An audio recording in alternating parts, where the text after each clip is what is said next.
Good morning student. Good morning sir. বসো বসো বসো। ওই সালে তুমি ঘুমাচ্ছ কেন? ওটো। মা আর 5 মিনিট ঘুমাবো। চুপ চুপ কর, সব বেয়াদবের দল, চুপ কর। তো বাচ্চারা, আজকে আমাদের প্রথম দিন, আমরা সবাই পরিচিত হব। আগে তুমি বলো, তোমার নাম কি?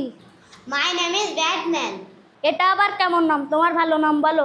আজ ব্যাটম্যান, কাল সুপারম্যান। এবার তোমার নাম বলো। আমার নাম টর্নেডো। আমার নাম টিঙ্কু। আমার নাম বোম্বার। আমার নাম ভাইরাস স্যার। আমি তোমাদের গণিত ক্লাস নেব। তুমি বলো, এখানে কত হবে? 7 স্যার। স্যার, ক্যালকুলেটর ব্যবহার করা যাবে? এই বেয়াদব, চুপ বই। এই শালা, তুমি ঘুমাচ্ছ কেন? আমি কি পড়ে এসেছে তুমি জানো? স্যার, খুব ঘুম পাচ্ছে স্যার। ঠিক আছে, আজকের মতন তোমাদের ছুটি। চল বাড়ি চল, বাড়ি চল। ছুটি ছুটি।